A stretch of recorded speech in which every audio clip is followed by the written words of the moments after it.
ฮ็ดบ่ดิวเห็นไหมเห็นไหมไปเบิ่งมุกไปเบิ่ง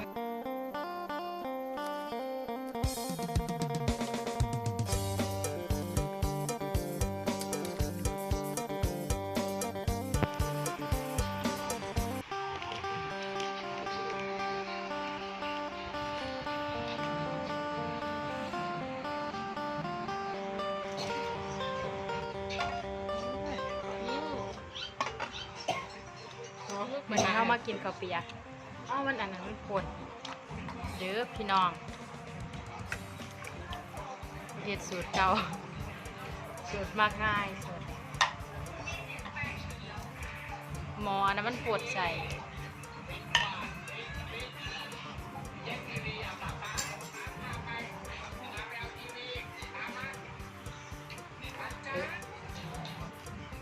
คือยากแบบ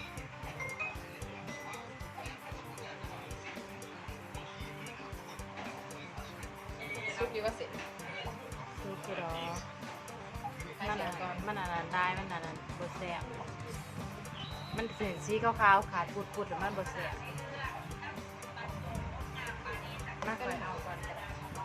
พี่จะเอาก่อนนี่ แล้วก่อน นี่ เอาให้เรียบร้อยพี่น้อง คอยอยากดั้งแต่คอยแน่ ว้า นี่ ร่างนี้จะออก แม่ จะกรอบมากนะแม่มึงพักซื้อหมูหมู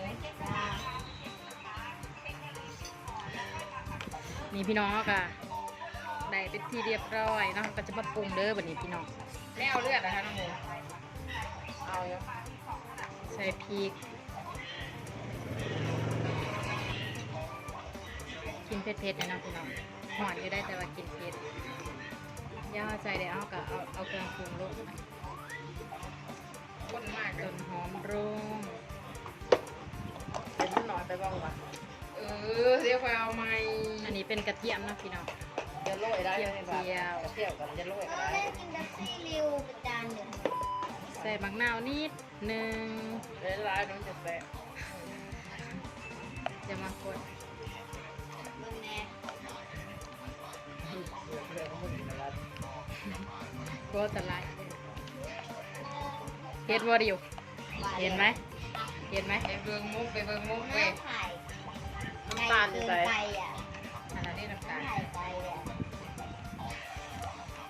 แต่จะแสบโบพี่น้อง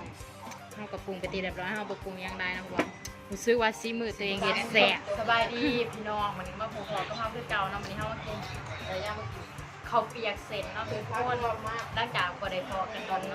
มาเด้อพี่น้อง ก็เป็นหมูเดี๋ยวมาหมูหั่น เป็นแผ่น เดี๋ยวเขาหั่นแล้วเขาเอามาเอาตอนใหญ่มันสุกแล้ว มือปรุงให้ได้เลือกจานได้แล้ว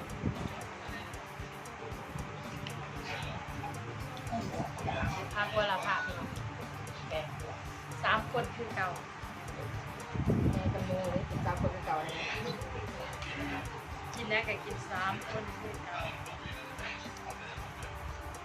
เบิ่งพี่น้องซีมือข่อยเฮ็ดเองเนาะมาเด้อมาเด้อ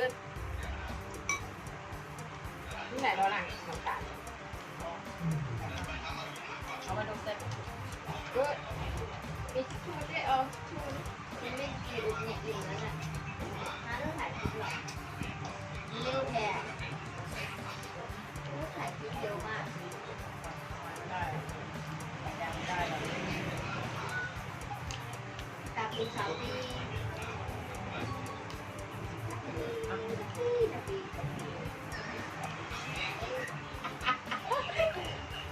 เดี๋ยวเจอตาม ตอนนาเกาะว่าดีแมว น่าเกลียด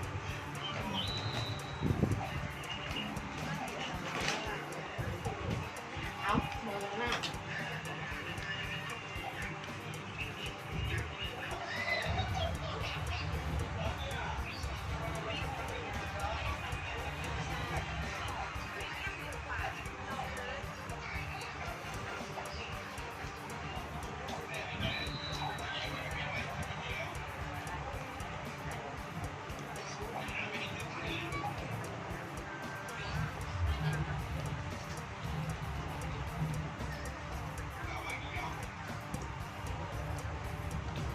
ดีว่าจะบอก มันไม่ยังเก็บของนอกกระเฮ็ดไปซ้ำ เอาอะไรพี่ใหญ่หัว เขาว่าไรพี่น้อง เจ็บแล้วพี่น้อง เจ๊สวดเลย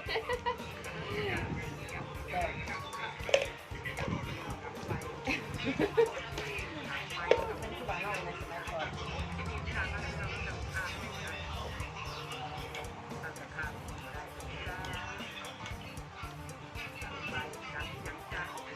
สมัครใจใส่กันไหม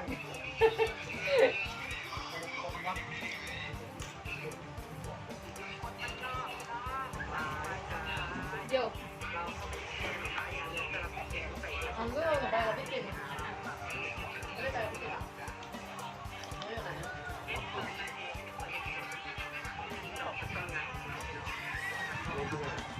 ไม่ต้องเอาจับไม่มีพี่จะพี่เทคอะไรกันหมด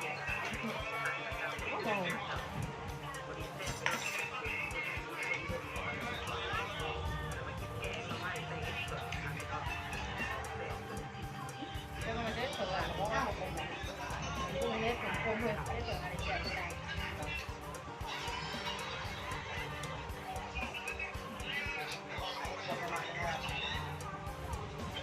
น่ารักถ้าเป็นใจได้ไปแต่เนี่ยแต่ทีใจผมเป็นอะไร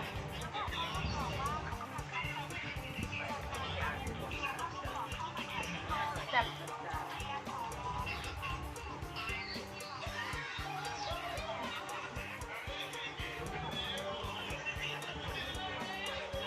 งอนมันมองใครไม่ห้าหรอกไม่ให้ผมเป็นอะไรไปหากินมากมา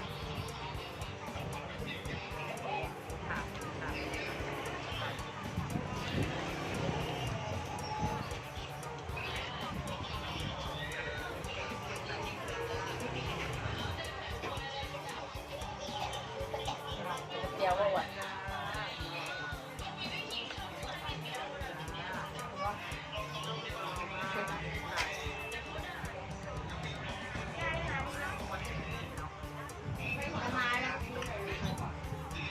มาทำไม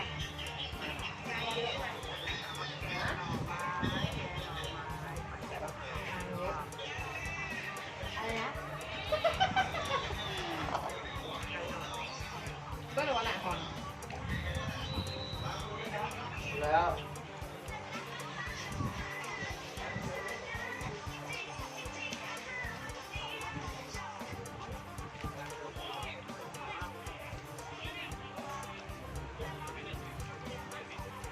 โควิดติดตะแนวหมดไป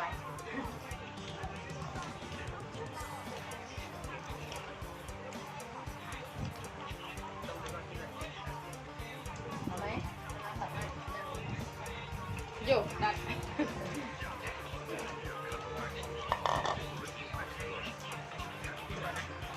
ชิมกันเลยกัน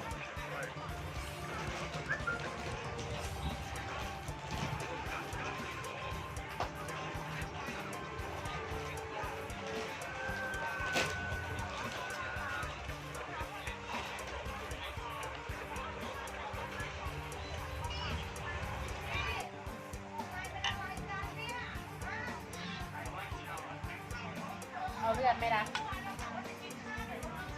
เอาเลือดป่ะ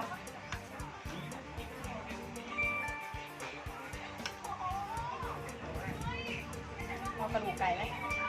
เอากระดูกป่ะว่าแล้วเอากระดูกเอาแบบแมวเลย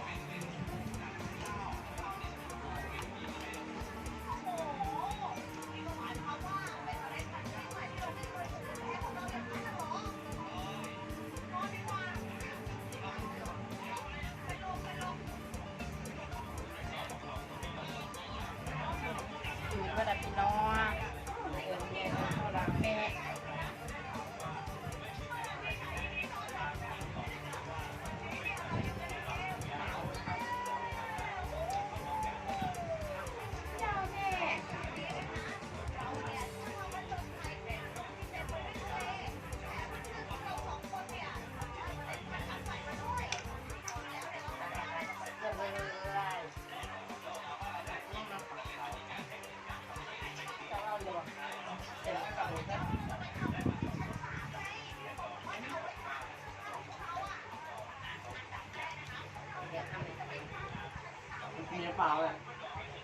ใส่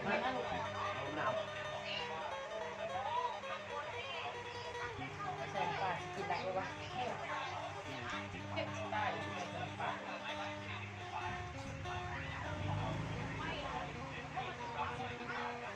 ไม่เอาเลือด ถ้วยที่2พี่น้องแสบร้ายก็